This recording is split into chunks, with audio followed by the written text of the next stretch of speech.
Begitu Nuri jalan menuju ke parkiran, Nuri ini dengar lagi kalau ada orang yang jalan di belakangnya.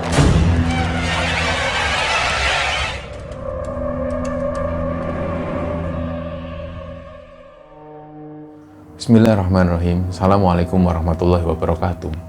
Sobat Kembara Sunyi dimanapun berada, pada kesempatan kali ini kami akan bercerita tentang sebuah cerita kiriman dari Sobat Kembara yang bernama Nuri.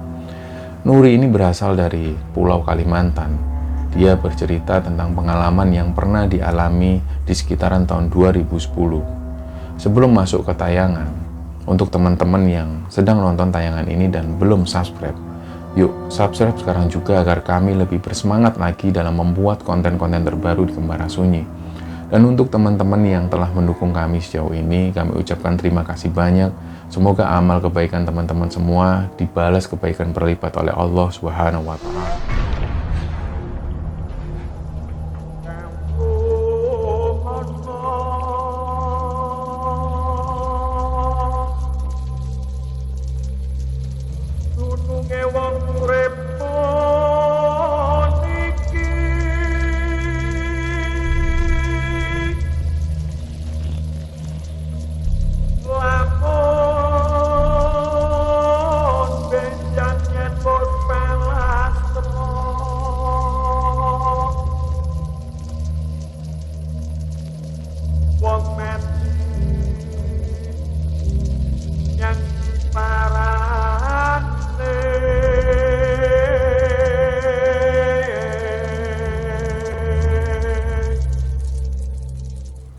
Cerita kali ini dikirim oleh Sobat Kembara yang namanya Nuri.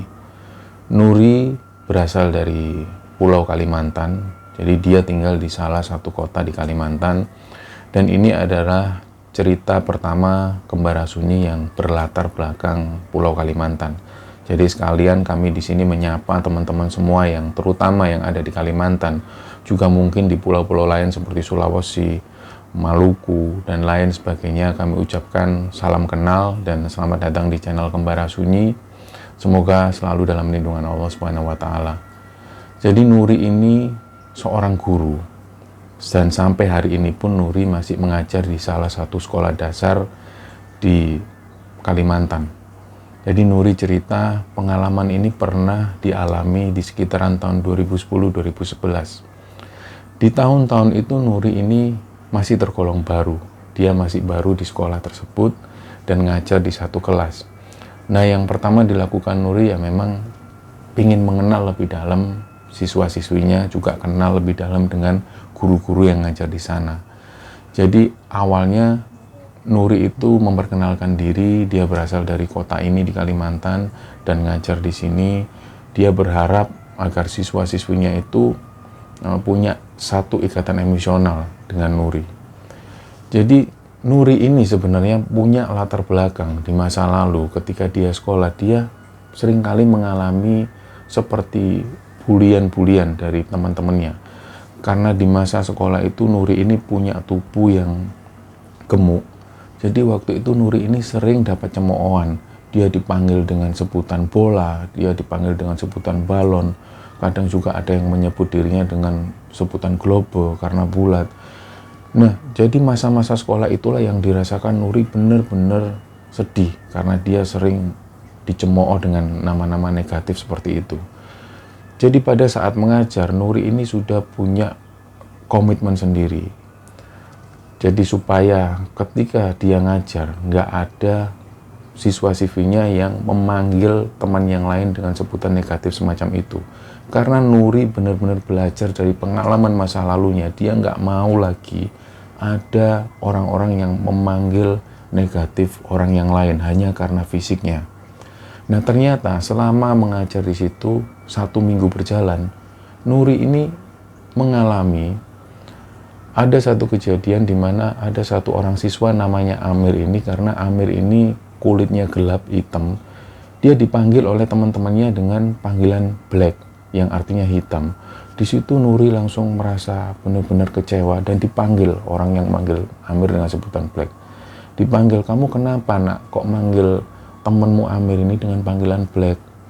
"Iya Bu Nuri, maaf Bu, karena sudah lama. Ya saya sendiri nggak tahu, teman-teman itu manggil Amir dengan sebutan Black. Ya kita ikut-ikutan. Nah Nuri coba menjelaskan dengan pelan, nggak boleh ya nak. Gimana pun juga, kalau kita ngasih julukan negatif sama teman kita, itu sama saja kita menghina Allah. Karena yang menciptakan juga Allah. Jadi ketika kamu menghina orang lain secara fisiknya, kamu sama saja menghina Allah. Jangan diulang lagi ya. Nah, yang dikasih tahu siswa ini kemudian mengerti, dan kejadian itu pun mulai mereda. Tapi ternyata beberapa hari kemudian masih ada selentingan-selentingan yang memanggil Amir ini dengan panggilan Black. Nah, kemudian pada saat satu session belajar mengajar, siswa ini dikasih tugas untuk menggambar satu pemandangan. Dan ada satu orang siswa namanya Tony dipanggil oleh Nuri ini. Tony coba maju ke depan nak. Tony pun maju. Lah Bu Nuri ini nunjukkan hasil karya dari Tony ini. Lah ini anak-anak, ini hasil karya gambarnya Tony. Gimana menurut anak-anak semua, bagus nggak gambarnya? Ya di situ ada yang bilang jelek Bu, jelek. Itu gambarnya jelek. Ada yang bilang bagus. Jadi tapi kebanyakan banyak yang ngomong bahwa gambarnya Tony ini jelek. Nah, ketika itulah Bu Nuri bilang, Tony, kalau banyak yang menghina gambarmu, yang bilang bahwa gambarmu ini jelek, gimana perasaanmu nak? Gitu. Nah, Tony diem aja. Ya marah Bu, marah kan kamu. Sedangkan ini hasil karyamu sendiri, dihina orang lain, kamu marah. Iya Bu, marah. Gimana kalau itu adalah ciptaannya Allah yang kamu hina? Gimana Allah nggak marah dengan hal itu? Kamu paham nggak di sini? Ketika ada temenmu yang kamu hina dengan panggilan Black, hitam atau dan lain-lain, yang marah itu Allah, karena ini ciptaan Allah. Jangan diulangi lagi ya seperti itu di depan siswa-siswi yang lain. Jadi di situ mereka semua memperhatikan, dan ternyata formula yang dilakukan oleh Bu Nuri ini manjur. Dari situ nggak ada lagi yang memanggil Amir ini dengan sebutan Black. Begitupun juga yang lain. Jadi hal-hal negatif semacam itu mulai menghilang dan mereda. Nah beberapa hari kemudian ada satu kejadian, waktu itu Nuri ini ngasih tugas ke siswa-siswinya, dikasih tugas dan mereka sibuk dengan tugasnya.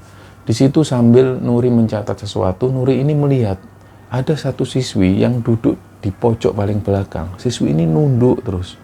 Terlihat dari jauh itu memang dia ini seperti mengerjakan sesuatu, seperti nulis sesuatu. Tapi Nuri ini terus memperhatikan, ini kok nggak pernah lihat siswi ini. Apa mungkin dia ini baru masuk? Mungkin sebelumnya dia nggak pernah masuk. Nah, setelah kelas itu pun selesai, Nuri ini sempat mengabaikan hal itu.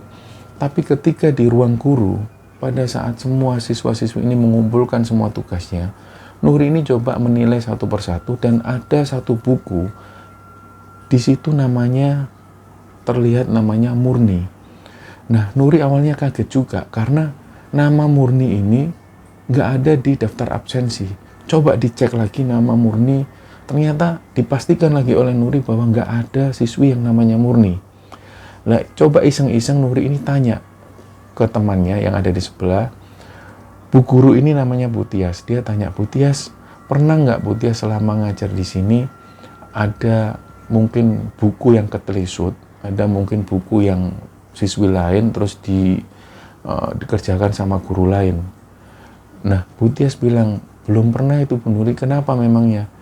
Ini saya kok ada buku, nama siswi ini namanya Murni, tapi saya cek di daftar absensi kok nggak ada ya Bu. Nah coba Bu Tias ini coba bantu nyari, yang mana sih Bu? Nah begitu dicari oleh Nuri, ternyata buku ini sudah nggak ada lagi. Coba dicari lebih teliti lagi, buku dengan nama Murni sudah nggak ada lagi. Disitulah Nuri ini merasa ada keanehan di situ. Nah hal itu pun berlalu. Di keesokan harinya, ketika Nuri ini mau mengajar, jadi Nuri dari ruang guru menuju ke ruang kelas. Begitu Nuri ini jalan di lorong kelas, dilihat dari gerbang itu ada bapak-bapak seumuran 50-an. Dia ini bawa sepeda. Dan di depannya itu ada siswi yang jalan menuju ke ruang kelas. Jadi kelihatan kalau siswi ini terlambat datang ke sekolah, Dan Nuri itu melihat siswi ini punya kebutuhan khusus. Artinya di bagian kaki sebelah kiri itu dia punya cacat lahir mungkin. Jadi jalannya agak terpatah-patah dan diperhatikan terus oleh Nuri. Ini siswi mana ya, kok nggak pernah lihat. Jadi di situ bapaknya terlihat sekali memperhatikan siswi ini jalan. Nah karena Nuri ini juga buru-buru mau menuju ke kelas, jadi diabaikanlah hal itu. Nuri langsung menuju ke ruang kelas, proses belajar mengajar pun dimulai. Setelah proses belajar mengajar ini selesai, Nuri kembali ke ruang guru dan tanya hal ini ke temannya yang lain. Nah kebetulan di situ ada satu guru laki-laki, dia tanya, "Pak, di sini memang ada ya siswi yang punya kebutuhan khusus yang di kaki kirinya itu mengalami satu cacat gitu." Nah bapak-bapak ini coba bilang ke Nuri, "Setahu saya nggak ada itu Bu Nuri. Setahu saya nggak ada. Memangnya kenapa ya Bu?"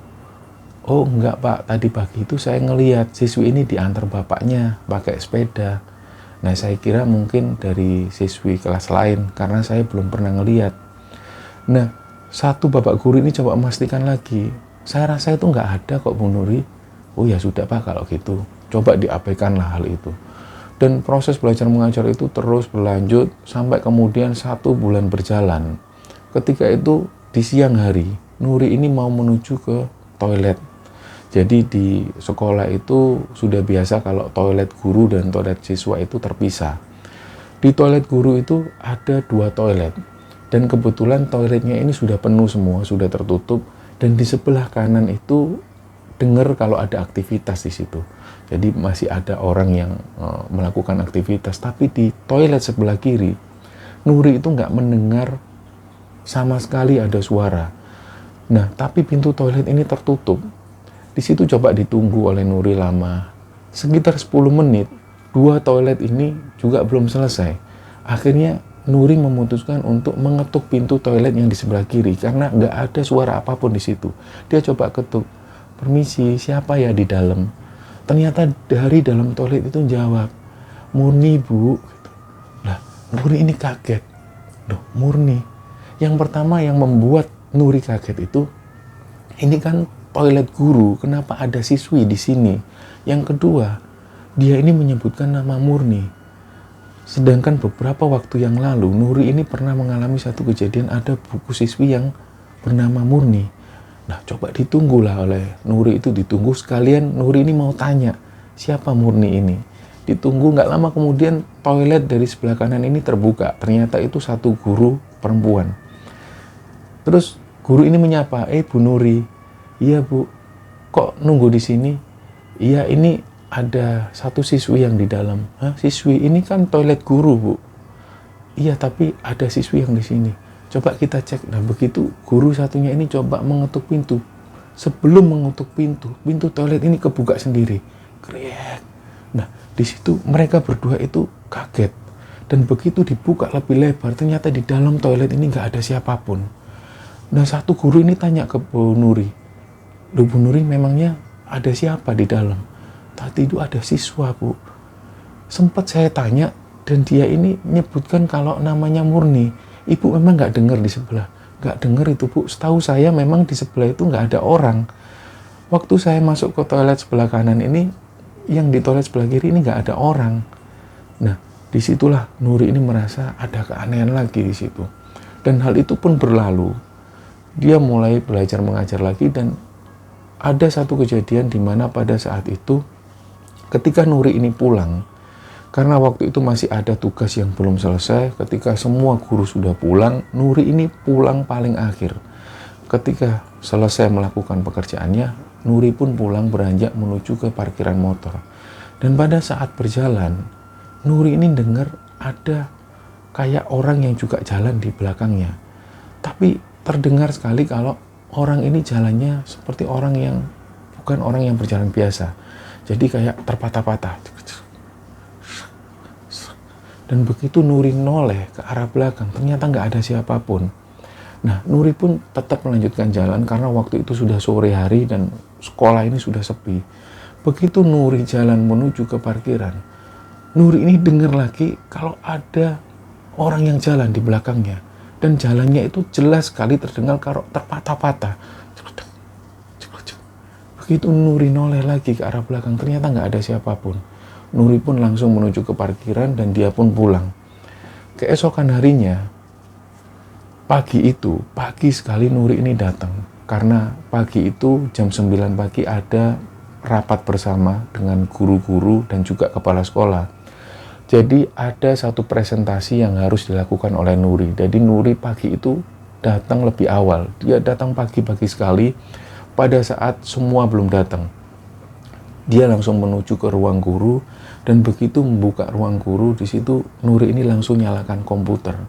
Printer dinyalakan dan begitu printer dinyalakan, ternyata printer ini jalan dengan sendirinya. Kriek, kriek. Dan begitu dilihat ada tulisan yang ada di situ. Jadi terlihat kalau ada orang yang ngeprint. Nah awalnya Nuri ini berpikir, oh mungkin semalam atau mungkin kemarin ada yang ngeprint sesuatu dan belum berhasil di print, baru bisa keluar sekarang. Jadi dia tetap melanjutkan tugas-tugasnya, dia menyiapkan semua keperluan untuk presentasi nanti.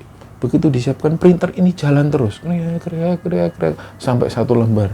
Lembar kedua jalan, kriak. Nah, Nuri masih belum berpikiran aneh, dia tetap melanjutkan tugas-tugasnya. Dan ketika jam 9 pagi, dia melakukan presentasi di depan kepala sekolah dan guru-guru.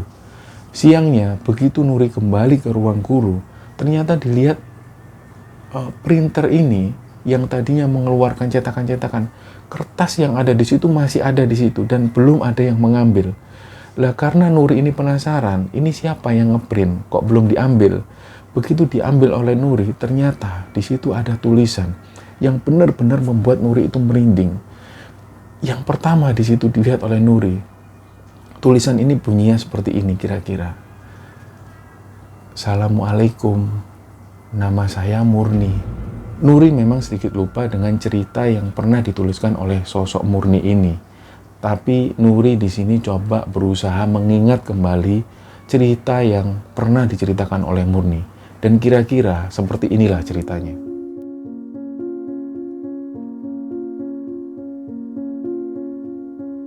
Namaku Murni. Usiaku 10 tahun. Aku sekolah kelas 5 SD. Aku tinggal sama bapak sama emak. Kata bapak, ibu pergi bekerja di tempat yang jauh. Tapi kata emak, ibu malu punya anak kayak Murni. Jadi ibu pergi jauh. Aku senang sekali sekolah di sini. Bu guru selalu baik sama Murni. Tapi Murni tidak punya teman. Kata teman-teman, badan Murni bau. Murni selalu bilang sama bapak, Murni tidak mau sekolah lagi. Murni malu, Pak. Murni gak punya teman. Tidak ada yang mau berteman sama Murni. Cuma bu guru yang baik sama Murni.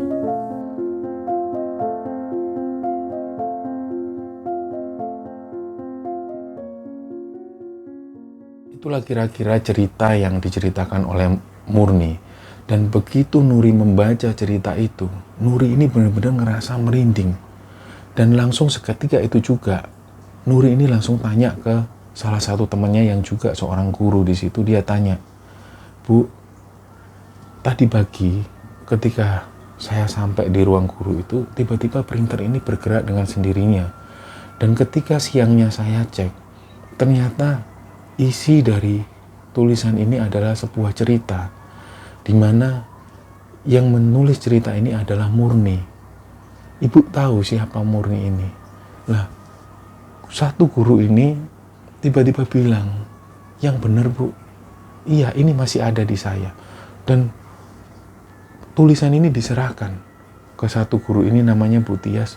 Di situ Bu Tias ketika membaca, Bu Tias itu langsung neteskan air mata dan merasa merinding. Tapi pada waktu itu Nuri belum tahu kenapa kok Bu Tias ini kok nangis membaca cerita ini. Dan Bu Tias itu tiba-tiba pergi, dia keluar entah menuju kemana. Dan sore harinya Bu Tias ini kembali. Bu Nuri, bisa nggak ikut saya ke ruang kepala sekolah? Ibu kepala sekolah ingin ketemu dengan Bu Nuri. Oh iya Bu, sekarang ya Bu. Jadi Bu Tias ngajak Bu Nuri ini menuju ke ruang kepala sekolah. Kepala sekolah ini namanya Bu Sinta. Disitulah Bu Sinta ini coba tanya ke Bu Nuri. Bu Nuri, sebenarnya ada kejadian apa sebelum Bu Nuri menerima cerita ini? Nah di situ Bu Nuri cerita semua tentang pengalaman yang dialami. Dia pernah mendapat satu buku dengan nama Murni. Dia juga pernah mengalami satu kejadian di satu toilet itu, ternyata di dalam menyebutkan namanya Murni. Nah, ketika membaca cerita itu, ibu-ibu kepala sekolah ini, dia langsung meneteskan air mata, dan di situ Bu Sinta ini nangis. Dan Bu Tias itu tiba-tiba memeluk Bu Sinta. Dia nangis, berdua nangis, dan Bu Nuri hanya melihat dua orang guru ini kenapa kok nangis. Dan ketika selesai menangis masih sesenggukan, mulailah Bu Tias ini cerita. Jadi, dulu di sekitaran 2 tahun sebelum kejadian Bu Nuri masuk di sekolah itu, ada satu siswi. Siswi ini namanya Murni. Dia ini punya satu kebutuhan khusus, di mana kakinya itu mengalami cacat fisik sejak lahir. Dan setiap pagi, Murni ini selalu diantar oleh ayahnya. Ayahnya ini seorang petani kecil dan selalu mengayuh sepeda mengantar Murni ini menuju ke sekolahnya. Dan ketika sampai di sekolah, ayahnya Murni ini selalu memperhatikan betul anaknya itu. Dipastikan betul bahwa anaknya ini benar-benar sampai menuju ke ruang kelas dengan selamat. Setiap hari berlalu seperti itu. Tapi ternyata di sekolah itu, Murni ini selalu mendapat cemoohan dari teman-temannya. Dan Murni itu selalu merasa dia itu sendiri. Jadi setiap kali istirahat berlangsung, Murni ini selalu ada di pojokan kelas dan gak bergaul dengan teman-temannya. Karena mungkin Murni merasa dia itu selalu dicemooh dengan teman-temannya yang lain. Disitulah Bu Sinta dan terutama Bu Tias selaku wali kelas dari Murni selalu memberi nasihat ke siswa-siswi yang lain. Jangan menghina fisik temanmu. Gimana pun juga ini adalah ciptaan Allah. Disitulah mulai kejadian itu, Bu Tias itu memperhatikan betul sosok Murni ini. Diperhatikan betul ketika ayahnya mengantar dari gerbang sekolah, ditunggu oleh Bu Tias dan dijemput oleh Bu Tias di pintu gerbang, dipapa oleh Bu Tias menuju ke ruang kelas. Dan Bu Sinta juga mengetahui hal ini. Seringkali Murni ini dipanggil ke ruang kepala sekolah untuk makan bersama Bu Sinta, karena Bu Sinta selalu membawa bekal dari rumah. Jadi Murni ini diperhatikan betul, terutama oleh Bu Sinta dan Bu Tias ini. Pada satu ketika, Murni ini terlihat gak masuk sekolah. 1 hari, 2 hari, belum ada kabar dari orang tuanya. Nah, saat itulah Bu Tias ini lapor ke Bu Sinta. Dia bilang kalau Murni ini sudah 3 hari gak masuk dan gak ada kabar. Jadi pada saat itulah Bu Tias dan Bu Sinta ini berkesempatan mengunjungi rumah Murni. Di situ ternyata rumah Murni ini juga merupakan rumah yang terbilang menengah ke bawah. Dan di situ ternyata Murni ini tinggal hanya bersama ayah dan 1 orang neneknya. Ibunya, menurut pengakuan dari ayahnya, ibunya beberapa tahun yang lalu memutuskan untuk pergi ke luar negeri. Dan ternyata selepas itu ibunya nggak juga kembali. Menurut ayahnya, ibunya Murni ini mungkin malu atau juga nggak sanggup lagi merawat Murni. Jadi dari situlah nggak ada lagi kabar tentang ibunya, dan Murni ini juga nggak pernah tahu tentang sosok ibunya. Di situ ketika pertama kali Bu Sinta dan Bu Tias datang ke rumahnya, Murni ini sedang sakit. Panasnya tinggi sekali. Ketika ditanya ke ayahnya, sudah dibawa ke dokter Pak? Bapaknya bilang belum Bu, tapi sudah kami bawa ke puskesmas dan ini obat-obat dari puskesmas. Waktu itu Bu Sinta bilang, sudah Pak, dibawa ke dokter aja. Lah, bapaknya Murni itu diem. Kami ini cuma petani. Takutnya nanti ketika dibawa ke dokter, kami nggak mampu bayar biaya rumah sakit. Waktu itulah Bu Sinta itu meneteskan air mata. Sudah Pak, dibawa ke rumah sakit. Biar kami yang ngurus biayanya. Ayo dibawa sekarang juga. Dari saat itulah kemudian diteleponkan ambulan. Ambulan datang membawa Murni ini. Dan waktu itu Murni ini benar-benar sudah nggak sadarkan diri karena panas, demam yang luar biasa tinggi. Karena jarak dari rumah Murni menuju ke rumah sakit ini diperlukan jarak sekitar 1,5 jam sampai 2 jam perjalanan. Di tengah perjalanan ternyata Murni ini sudah tidak tertolong dan Murni itu meninggal dunia. Disitulah Bu Sinta dan Bu Tias itu benar-benar sedih dengan meninggalnya Murni. Dan sejak saat itulah, sejak meninggalnya Murni itu, beberapa waktu kemudian bapaknya Murni dan eyangnya atau neneknya itu sudah nggak lagi tinggal di situ. Dan Bu Sinta juga Bu Tias ini nggak lagi mendengar kabar dari bapaknya Murni juga neneknya, dan entah kemana. Jadi pada saat cerita itulah Bu Sinta dan Bu Tias itu benar-benar sedih, dan Bu Nuri yang waktu itu mendengar kabar dari Bu Sinta dan Bu Tias benar-benar juga sedih. Mereka pun berpelukan dan benar-benar nangis di situ. Kenapa kejadian ini benar-benar ada? Kenapa kejadian ini benar-benar dialami oleh Bu Nuri? Apa hubungannya gitu loh. Dan ternyata ketika sampai di rumah, Bu Nuri itu berpikir kembali, apa mungkin karena aku itu pernah menegur anak-anak yang sempat menghina fisik pada waktu itu. Jadi mungkin Murni datang di situ dan sempat mengucapkan terima kasih. Nah, malam harinya ketika Bu Nuri itu tidur, Bu Nuri itu mimpi ada seperti langkah kaki yang terpatah-patah. Dan ternyata di situ ada sosok siswi yang datang. Dia melihat dari kejauhan ke arah Nuri itu, dan Nuri ini juga melihat. Loh, kamu siapa nak? Murni Bu, Murni mau ngucapin terima kasih sama ibu. Nah, pada saat Nuri ini bertemu sosok Murni itu, dalam mimpinya itu Nuri itu langsung memeluk sosok Murni, dan benar-benar seolah-olah kejadian itu nyata. Jadi benar-benar pelukan hangat dari Nuri itu benar-benar terasa sekali. Dan di situ seolah-olah Nuri ini memeluk sosok Murni, diciumi lah. Kepalanya diciumi, pipinya dicium oleh Bu Nuri. Dan waktu itu Murni ini ngelihat ke atas ke arah Nuri sambil ngucapin sekali lagi, terima kasih ya Bu. Murni bilang seperti itu. Dan setelah kejadian itu pun, Bu Nuri itu kembali ke sekolah dengan benar-benar perasaan yang benar-benar gak karu-karuan. Dia ada perasaan sedih, ada perasaan gembira, dan benar-benar perasaan campur aduk. Jadi selama beberapa hari setelah mimpi bertemu dengan sosok Murni itu, Bu Nuri itu merasa mengajar itu sudah nggak seperti biasanya. Dia benar-benar merasa ada sedih di situ, ada benar-benar perasaan gelisah di situ. Dan setelah bertemunya Bu Nuri dengan Murni di mimpi itu, nggak pernah lagi ada kejadian-kejadian aneh yang dialami oleh Nuri. Ketika kita mencemooh orang dengan fisik yang berbeda dengan kita, sama saja kita menghina ciptaan Allah. Dan yang marah tentu adalah Allah yang menciptakan. Dari pengalaman yang Nuri alami ini bisa kita jadikan pelajaran bahwa sudah tidak lagi seharusnya kita menghina fisik seseorang. Kita tidak boleh menghina perbedaan-perbedaan yang terjadi pada orang lain. Ketahuilah bahwa semua ini adalah ciptaan Allah, dan semua itu merupakan kehendak dari Allah. Ketika kita menghina ciptaan Allah, secara otomatis kita menghina Allah itu sendiri.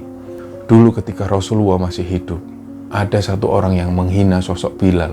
Bilal ini dihina dengan sebutan orang kulit hitam. Pada saat itulah Rasulullah marah. Rasulullah sampai bilang ke orang ini, kamu itu masih hidup di zaman kebodohan. Jadi siapapun yang menghina fisik orang lain, maka dia sebenarnya masih hidup di zaman kebodohan itu sendiri. Mohon maaf kalau ada salah-salah kata. Terima kasih. Wassalamualaikum warahmatullahi wabarakatuh.